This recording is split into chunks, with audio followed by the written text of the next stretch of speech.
Hi, I'm Yosefa, and in this video, let's talk about blockchain. Well, blockchain makes trading without a middleman possible and keeps data secure without anyone tampering. But how? Well, stay tuned and watch till the end to find out how blockchain works, what it is used for, and what the future of blockchain may look like. So, what is blockchain? Well, say you have a document on Google Docs and you want to share it with a group of people.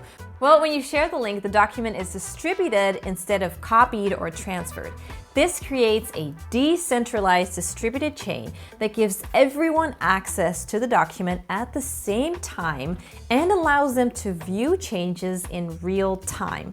Now, blockchain follows a similar concept. Now, the key difference is that once information is recorded on the blockchain, it cannot be changed.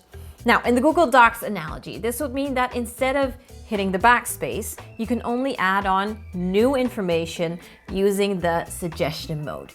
Therefore, blockchain is a transparent, public, and append-only ledger, which is why it is also known as a distributed ledger technology. But how does it actually work? Well, picture the chain of a ship's anchor. At the top of the chain, you can see what happens today, and at the bottom of the chain, you'll see older transactions.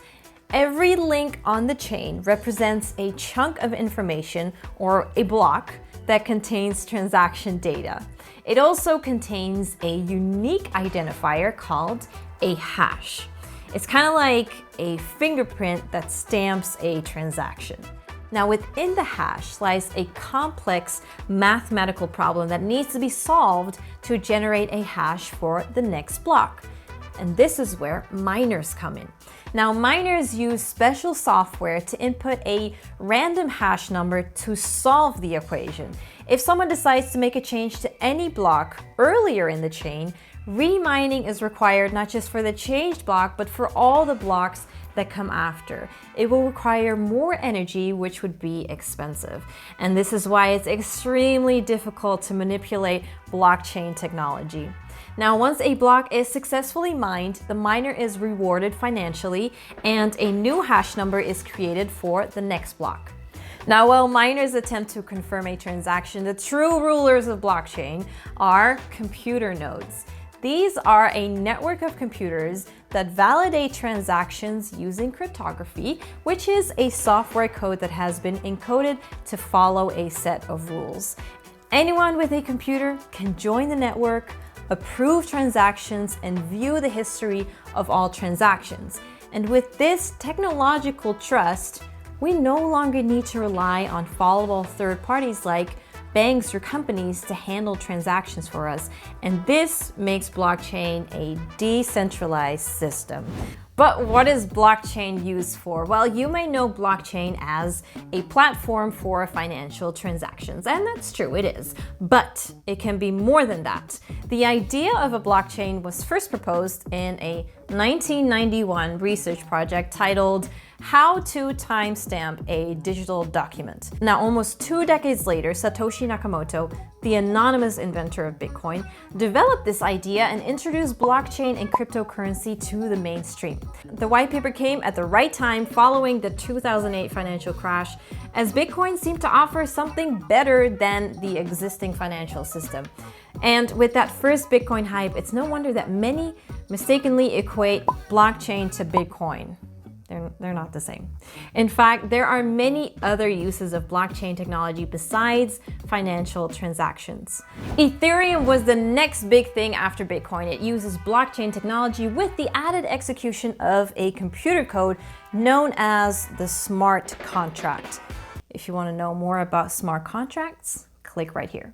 Now, this allows different programs on the blockchain to communicate with each other. And so Ethereum revolutionized blockchain technology and created more opportunities for wider use cases. This includes, but is not limited to, lending and borrowing, gaming, web browsing, advertising, medical record keeping, and supply chain management. But Bitcoin and Ethereum aren't the only blockchains available. Other public blockchains include Binance Smart Chain, Avalanche, Phantom, Near, Terra, and more. Public blockchains like these allow anyone to participate. On the other hand, private blockchains only include pre-selected participants. The most common examples are multi-chain, Ripple, and Hyperledger. Private blockchains aren't anonymous, as they're typically used in the corporate and business-to-business sphere, where it is important to know who is involved. The fact that only a few participants are involved on a private blockchain makes consensus easier to reach and transactions faster than on public blockchains. Indeed, this has been a major drawback of public blockchains like Bitcoin, which can only process 7 transactions per second. As a comparison, Visa can do 24,000 transactions per second. Public blockchains also face the issue of scalability. As more users participate, more transactions are being made, and thus more work for each node to execute a computational task to validate every transaction. And another concern is energy consumption. One of the criticisms of Bitcoin is that it uses a lot of electricity and emits high amounts of greenhouse gases. And this is because nowadays miners use a room full of computers to validate transactions. However, the issues with public blockchains are being mitigated with solutions like using renewable energy and a different consensus algorithm. Ethereum, for example, will be transitioning from proof of work, the same consensus algorithm that Bitcoin uses, to proof of stake soon. And this will help improve the scalability and speed of the network. Well, it's been more than a decade since Bitcoin first emerged, and since then we've seen a lot of development in blockchain technology. The worldwide spend on blockchain is forecasted to reach $104.9 billion in 2028. With blockchain startups and traditional institutions seizing the opportunity this technology provides, blockchain and cryptocurrencies are providing disruptions far beyond the financial services sector. In the future, every system we use today may be upgraded with blockchain technology. Healthcare systems may be more efficient, the supply chain could be more transparent, and fair distribution of electricity and other resources can be done with blockchain. So the future of blockchain is up to us. So what do you think? Comment below and let us know what you do like and don't like about blockchain, and what other systems you would like blockchain to be a part of. Now remember to like, subscribe, and turn on the notifications for more videos like this. Bye.